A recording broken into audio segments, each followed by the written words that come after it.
Kemudian disebutkan dari hadis yang disebutkan oleh saudara kita, faidah yang ke-18, ba'da salaf min madhil insan bima laisa fihi, bahwa salafuna as-saleh, para tabi'in, mereka yang dekat dengan murid-murid sahabat, di dalam hadis ini disebutkan, siapa yang melihat pada malam hari bintang jatuh meteor, di dalam hadis disebutkan Husain ibnu Abdurrahman, maka dikatakan aku, namun aku tidak sholat malam karena aku disengat binatang berbisa. Inilah yang dijadikan oleh ba'da salaf min madhil insan bima laisa fihi, bahwa salafus saleh tidak ingin jika dia tidak melaksanakan kebaikan untuk disangka melaksanakan kebaikan. Maka salaf terjauh dari ini.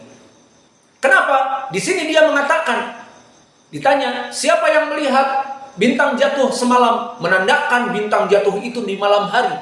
Bisa jadi jam 2, bisa jadi jam 3, bisa jadi menjelang fajar. Pada saat itu semua orang tidur. Maka orang ini, salaf ini mengatakan, saya, kepada gurunya.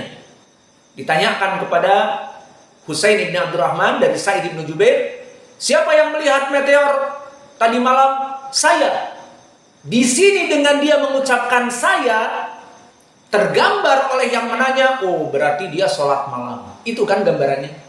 Ngapain dia bangun di malam pada saat itu? Zaman dulu tidak ada bangun untuk internetan, jadi Batman, atau main game, atau dia mempunyai kuota malam, misalnya. Iya, yang suka mencari kuota malam, coba lihat. Maksudnya, tidak ada orang salaf itu dulu bangun jam 3, kemudian dia dalam keadaan tidak sholat. Maka di saat dia mengatakan, saya melihat, tergambar bagi penanya, oh orang ini melihat meteor jatuh sekitar jam 3, berarti dia sholat malam. Itu kan yang tergambar. Namun di sini orang ini menjawab, salaf ini, walakin ma sholaitu, walakin ludiktu. Namun aku tidak sholat malam. Aku melihat meteor tapi aku tidak sholat malam. Karena aku tidak bisa tidur, tersengat dengan binatang. Maka rumah di zaman dulu mungkin tidak seperti di zaman now. Maka kelabang, kalajengking masuk ke rumahnya, dan dia mungkin tidur di bawah. Yang jelas seperti itu. Dalam keadaan gelap, tidak terlihat jalan, maka dia ingin ke WC mungkin, tersengat di saat mau wudu, maka dikatakan, namun aku tidak sholat malam.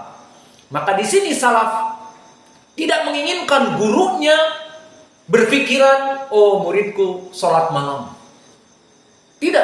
Tidak mau yatashabba bima la yu'ta. Dia kenyang dari perkara yang bukan rizkinya. Dia tidak sholat, dia katakan, aku tidak sholat.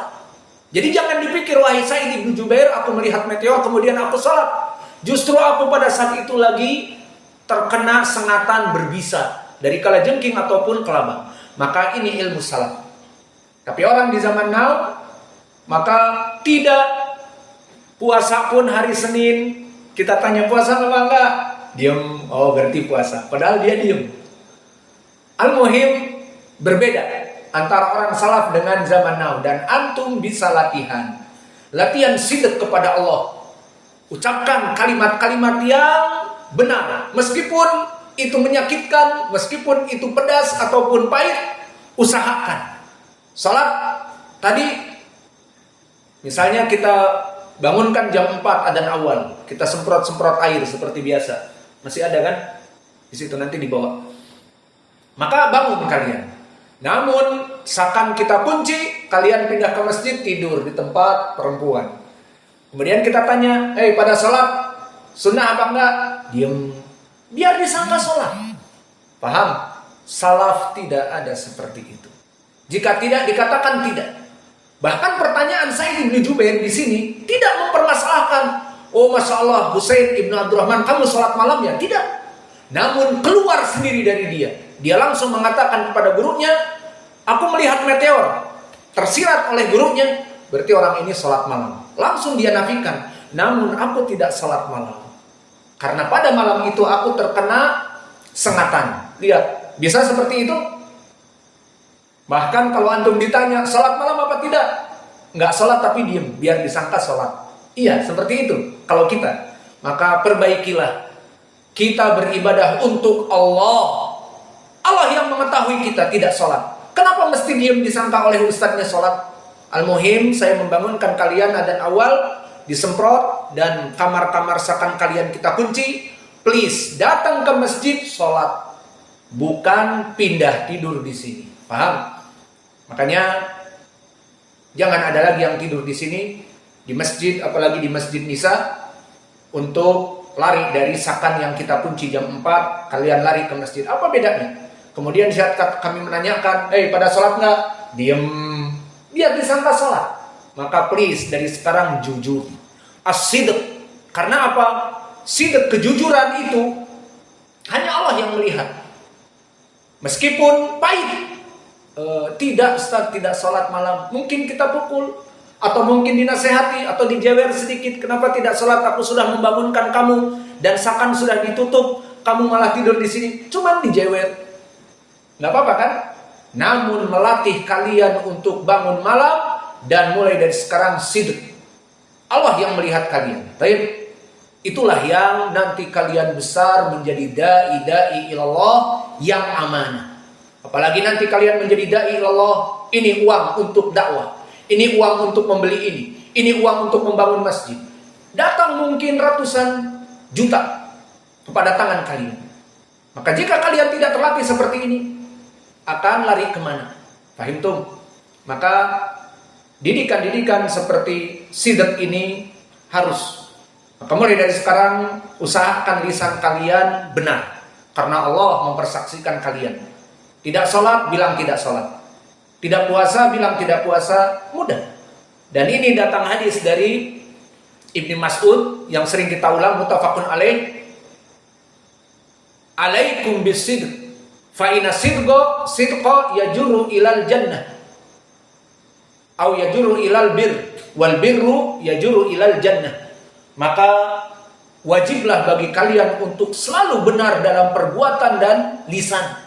Karena jika kalian benar perbuatan dan lisan dan hati, akan mengajak kepada kalian kepada kebaikan. Dan kebaikan tidak mengajak kecuali kepada surga. Dan lawannya, wa iyyakum wal kadhib, dan awas kalian dari dusta. Fa inna dusta yajuru ila al fujur, wal fujur yajuru ila nar. Awas, hati-hati dengan dusta, karena dengan dusta akan mensucikan semua dosa-dosa kalian.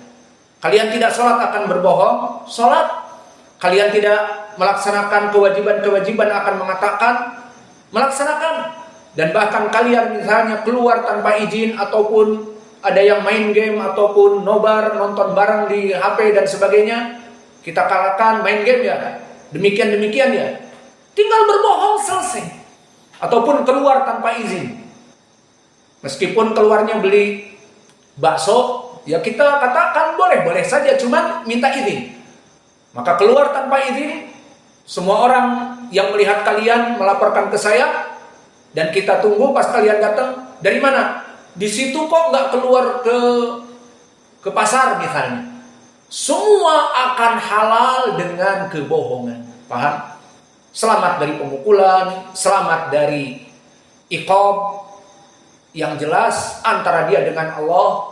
Tidak malu kamu di saat mengatakan kebohongan? Maka Nabi mengatakan awas dengan kebohongan. Karena kebohongan akan mengantarkan kepada keburukan, dan keburukan bermuara di api neraka. Maka lihat bagaimana salaf dulu. Dia melihat meteor, mengaku, iya saya melihat meteor. Namun langsung dipatahkan persepsi gurunya. Gurunya akan mengatakan, Masya Allah, berarti sholat malam orang ini. Tidak, aku tidak sholat malam, karena malam itu kebetulan aku disengat kalajengking. Lihat bagaimana ilmu salaf, dan insya Allah itu pelajaran bagi kita. Kemudian faidah dari hadis ini juga, at-tasi'atu asyrata, al-mas'alah yang ke-19, qauluhu anta minhum, ucapan Nabi kepada Uqasyah, kamu darinya. Berarti ini menunjukkan apa? Ilmu Nabi tentang a'lamun nubuwah, tentang alamat kenabian Nabi Muhammad. Maka di hadis ini tentang apa? 70.000 kaum muslimin yang masuk tanpa hisab, tanpa iqab. Jadi dari kaum muslimin ada yang masuk surga langsung, tidak dihisab amalan-amalannya, tidak butuh lagi, dan langsung masuk surga tanpa mampir ke neraka dulu. Di saat disebutkan hadis ini, Uqasyah Ibnu Mihsan berkata, "Ya Rasulullah, udullah ana minhum." Wahai Rasulullah, doakan aku dari mereka. Apa kata Nabi? Anta minhum. Kamu wahai Uqasyah dari mereka. Ini menunjukkan apa?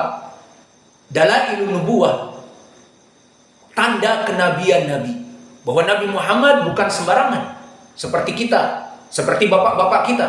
Maka Muhammadun aba ahadin min rijalikum walakin Rasulullah wa khataman nabiyyin, bahwa Nabi Muhammad bukan seperti bapak-bapak kalian, tetapi dia Rasulullah dan penutup para rasul. Dia mengetahui ilmu ghaib dari mana? Dari Allah, diwahyukan kepadanya. Maka dia melihat dan ditampakkan oleh Allah bahwa Uqasyah termasuk dari orang-orang yang masuk kepada surga tanpa hisab dan tanpa iqab. Berarti apa? Nabi Muhammad ilmunya dari Allah, mempunyai tanda-tanda kenabian, mempunyai mukjizat. Dan juga setelah itu, faidah yang ke-20 wal isrun, fadilatu Uqasyah, keutamaan dari Uqasyah. Mana poin pendalilannya keutamaan Uqasyah? Bahwa Nabi melihat Uqasyah termasuk kaum muslimin yang masuk surga tanpa diiqab dan tanpa dihisab. Ini keutamaan yang besar bagi Uqasyah. Dan faidah yang setelahnya 21, al-hadiyatu wal isrun, isti'mal al-ma'arid. Ini istilah di dalam lughatil arabiyah, mempergunakan al-ma'arid. Ay lama khafa an yakuma man laisa bi ahli al-jannah fayatlubu dzalika fayasuddu Rasulullah sallallahu alaihi wasallam saddal bab biqaulihi sabaqaka Uqasyah. Maka faidah juga di dalam hadis ini di ucapan telah mendahului kamu Uqasyah. Maka di sini bagaimana kecerdasan Nabi, di mana semua orang ingin masuk surga, iya apa tidak iya? Bahkan masuk surga tanpa masuk neraka dahulu dan tanpa dihisab. Jadi dosa-dosanya tidak dihisab, langsung straight to heaven, langsung masuk surga. Maka semua orang bercita-cita seperti ini. Akhirnya Uqasyah datang orang pertama mengatakan, "Ya Rasulullah, ud'uni ana minhum." Wahai Rasulullah, doakan aku seperti mereka. Namun Nabi dengan ilmunya dari Allah mengetahui bahwa Uqasyah dari mereka. Karena keutamaan Islam Uqasyah dikatakan anta minhum, kamu dari mereka wahai Uqasyah. Para sahabat yang lain juga pingin, iya apa tidak? Kalau Abu Yazid hidup dan Pak Juwono pada saat itu akan minta nggak kepada Nabi? Dijawab Pak Juwono. Abu Yazid gimana? Minta apa tidak? Ya jelas minta. Disinilah kecerdikan Nabi. Maka dikatakan sabaqaka Uqasyah. Oh mohon maaf, Uqasyah telah